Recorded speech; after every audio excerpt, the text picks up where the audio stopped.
السلام عليكم ورحمة الله وبركاته. ازيكم عاملين ايه؟ يا رب تكونوا بخير وبصحة وسلامة يا رب، وكل سنة وانتم طيبين. لو اول مرة تشوفوني انا اسمي هبة. لو لسه مشتركتيش في القناة يلا اشترك وما تنسيش اللايك والشير. انا هنا الفيديو بتاعي بدأ من يوم الجمعة اللي هو ايه، يوم الرؤية بتاعة رمضان. فبعد الصلاة كده قلت ايه، ما انا مش عارفة بكرة هيبقى رمضان ولا لأ، لان النهاردة لسه الرؤية بالليل. فقلت خلاص انا هعمل زبادي وايه، وحتى لو بكرة مش رمضان فايه فتمام، مش هيجرى حاجة لما يكون في التلاجة. المهم بقى غليت اللبن كويس وسبته ان هو يبرد، بس ما خليتوش برد تماما، لا انا خليته بس يعني فاتر كده. تمام. وكان معايا كوباية زبادي. بدأت ان انا يعني اقلبها كويس جدا جدا واخليها ناعمة جدا. آم، وعلى فكرة ممكن ايه ان انا اخد معلقة بس من الكوباية الزبادي دي، بس انا قلت خلاص مش مشكلة انا هحطها ايه كلها، وده كيلو ونص لبن اصلا. بس عملته بقى وقلبته كويس جدا في اللبن بعد ما قلبت الزبادي. قلبته كويس جدا في اللبن، ما خليته يعني خليته اختفى تماما. وبعدين جبت بقى ال الطواجن اللي هي الفخار دي وايه وضفتها فيه. وطبعا رصيتها في الصينية كده وحطيت عليها مية مغلية، يعني اللي هو ايه نص الكوباية كان فيها مية مغلية. وبعدين ايه كنت مشغلة كمان الفرن قبل ما اجهز اي حاجة، وطفيتها وبعد كده حطيتها ايه في الفرن لمدة 7 ساعات. هنا بقى ايه كنت حضرت بقى السحور، كل سنة وانتم طيبين. طبعا عرفنا ان رمضان بكرة خلاص، فحضرت بقى السحور وزي ما انتم ما شايفين كده.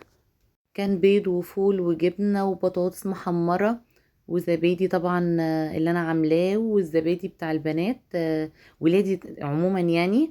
لان هم مش بيحبوا الزبادي البلدي، بيحبوا الزبادي اللي هو الجهينة. المهم بقى عايزة اقول لكم ان احنا هنا الصبح طبعا ايه صحيت بدري جدا، وبدأت ان انا ايه احضر الفطار. عايزه اقول لكم بقى ايه، اول يوم رمضان يعني محشي يعني مش هينفع ان احنا ما ناكلش غير محشي. حتى لو لسه واكلينه من يومين ثلاثه فايه فاول يوم ده لازم محشي. المهم عايزه اقول لكم ان ايه، ان ماما كانت تحفاني يوم الجمعه الصبح ده ب4 كيلو طماطم. وعايزه اقول لكم ان انا ايه عملتهم صلصه، وكنت ايه سبتهم يعني على جنب برد ومش عارف ايه، ورحت ايه ضربهم في الخلاط وسبتهم على جنب. المهم بقى ايه بدأت ان انا ايه اجيب البصل اللي انتوا شفتوه ده، وايه وان انا اعمله في الزيت اصفره كده يعني. وبعدين رحت ايه ضفت الطماطم الصلصة، وبدأت ان انا بقى اقلبها وهسيبها بقى انها تتسبك ايه براحتها حلو جدا. هنا بقى كان ايه كان خلاص يعني قربت او خلاص هطفي عليها.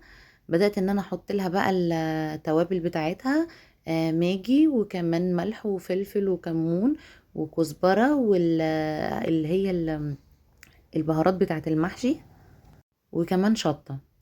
بس كده بقى قلبتها كويس وخلاص كده هي اتسبكت والدنيا بقت ايه تمام جدا. عايزه اقول لكم ان المطبخ يفتح النفس اقسم بالله، يعني اجواء رمضان كده فيه. وعارفين بقى الفرحه اللي انا فيها بجد والله العظيم فرحانه جدا جدا. هنا بقى كنت غسلت الخضره بتاعت المحشي وخلاص بقى، وغسلت كمان الرز وقلت ايه هظبط الرز بالصلصه واجهزها ايه للمحشي. بس بقى زي ما انتم ما شايفين كده. انا في الطبيعي اصلا ان انا الكلام ده انا بظبطه على النار، يعني الصلصة بتبقى على النار وببدأ ان انا انزل بقى بالرز كده والخضرة وايه واقلبه شوية على النار. انا طبعا مش بسويه بس ايه، بس اللي هو ايه بخليه اي مية فيه او اي حاجة ان هي تنشف منه تماما ويبقى ناشف كده. عايزة اقول لكم بيساعدني جدا كمان في سوى المحشي. بس بقى عايزة اقول لكم ان ايه كان اليوم مبروك جدا وما شاء الله يعني كفاني وزيادة. تمام. وعايزه اقول لكم بقى ان ايه ان ما تعبتش تماما والله بجد. عارفين يا جماعه الواحد لما بيعمل الحاجه كده بحب وبرضا وبيبقى فرحان اقسم بالله ما بيتعب تماما. وعايزه اقول لكم بقى ان انا يعني احب الناس على قلبي جايين النهارده معزومين عندنا. طبعا انتوا عارفين ان انا قاعده مع مامة محمد حاليا، التوقيت اللي انا فيه دوت قاعده معاها. فعايزة اقول لكم بقى، هي عازمة محمود ابنها اللي هو اخو محمد، وطبعا مراته وولاده. عايزة اقول لكم ان انا بحبهم جدا جدا، وهم بيحبوني جدا جدا، واكيد هم شايفين دلوقتي الفيديو وايه، وهم كمان يردوا بقى يعني. هم يردوا ان هم بيحبوني قد ايه، وانا والله يعني على قد حبهم ليا انا بحبهم اكتر كمان. انا قلت ايه، ابدا بدري كده، عشان ايه برضو يعني ريهام لما بتيجي بصراحه ما بتسيبنيش في حاجه، بتقعد تبقى ايديها بايدي بالظبط. بس ايه، بس انا قلت بقى ايه اعمل، اللي انا يعني اعمله، واجهز واحضر كل حاجه، تبقى ايه على سوا لحد بس ما تيجي ايه الدنيا تبقى تمام وخفيفه. عايزه اقول لكم ان انا عامله كرومب.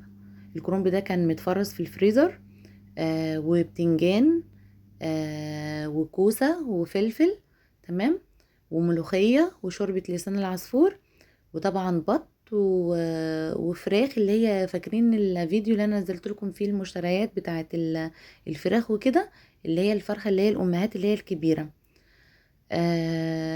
ف يعني اخو محمد قال ايه، قال انا عنده في المطعم يعني هي ايه هيسويها وكده.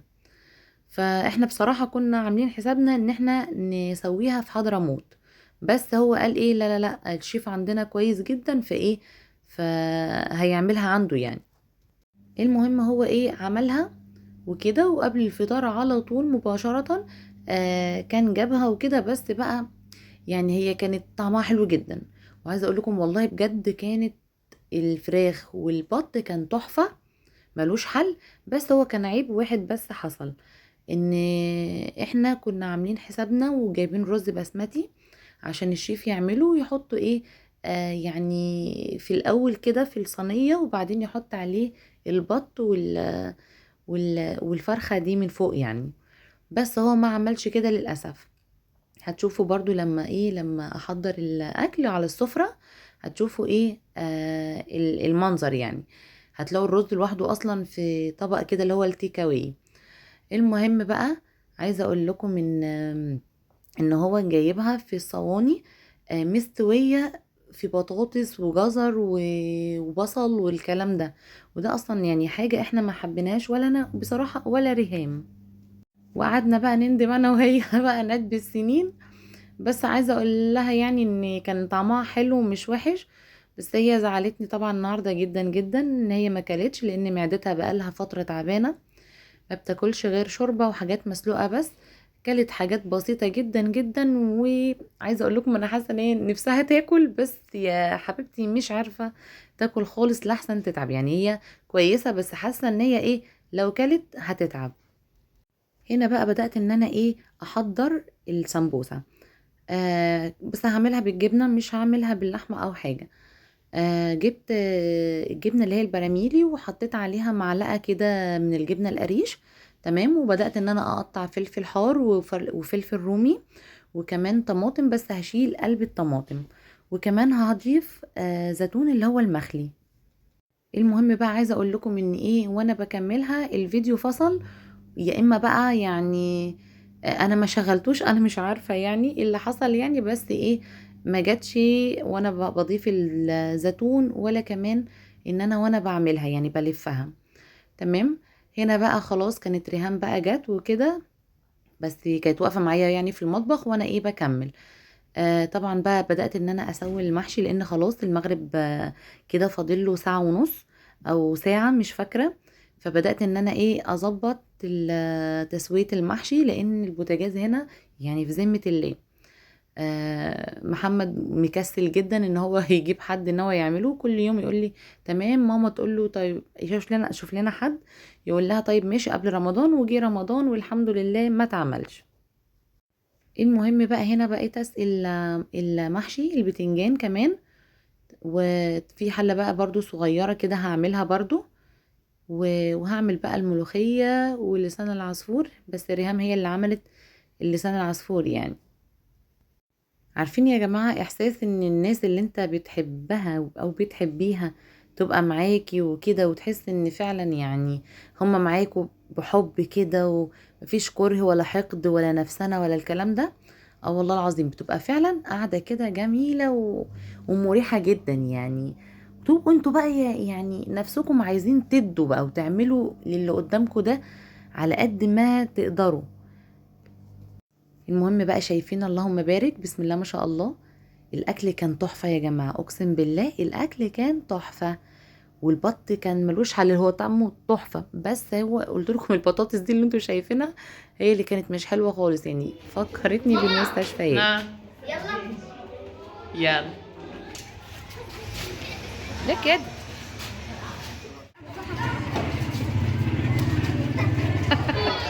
خايبة، روحي هاتيها. يلا انا مرعوبة مرعوبة مرعوبة. استنى لما راجل لحد. طب هاتي كده، هاتي كده، انا هحاول انا اعملها. هاتيها هاتيها. طب هاتيها انا هحاول اعملها لك انا. لا لا لا. ايه رايك؟ روحي يا ريتال هنا كده. مش عايز والله اعمل ايه. انتوا مش عارفين، انتوا ما جبتوش صواريخ ليه؟ جايبين بومب ليه؟ وربنا ده انا اللي هفرقعها لهم كلهم. هاتي يا ماي. انا هتعصب. اتعصبت.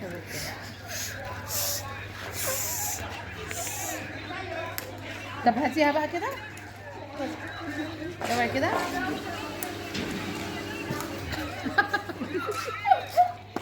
بص هاتوهم عشان هم ما جابوش صواريخ ليه؟ خلاص خليهم جوه في دي بتاعتي. خليهم في البيت بتاعت جوه. سامر. ايوه. يلا يلا.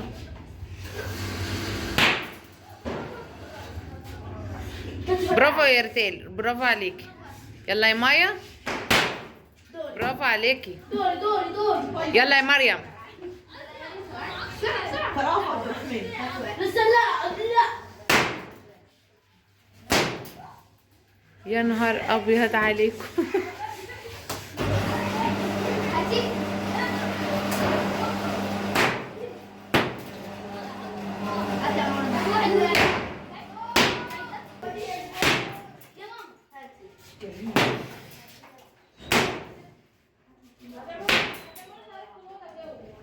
عايزه اقول لكم بقى ان المقطع اللي فات ده كان بعد صلاه التراويح، ورجعنا وكده انا وريهام والولاد بقى قعدنا معاهم شويه بقى تحت وما بيفرقعوا البومب والصواريخ والكلام ده.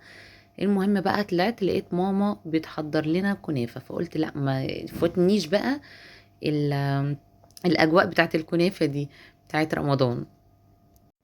المهم بقى ايه، زي ما انتم ما شايفين كده هي عملتها بالمهلبيه.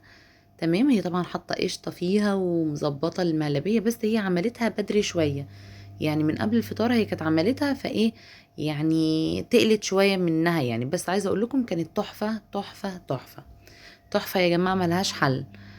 بس كده بقى، وكمان عملت لنا قطايف، يعني احنا جينا لقيناها عامله لنا الكنافه والقطايف. عايزه اوريكم بقى شكلها كده، بصوا تفتح النفس وطعمها تحفه بجد، عجبتني جدا جدا. بس بقى هو كان ده فيديو النهارده، يا رب يكون عجبكم واستمتعتوا معايا وشفتوا يومي كان ماشي ازاي. لو وصلت معايا لحد هنا ما تنسيش اللايك والشير والسبسكرايب عشان يوصلك كل فيديوهاتي، واشوفكم في فيديو جديد واقول لكم مع السلامه.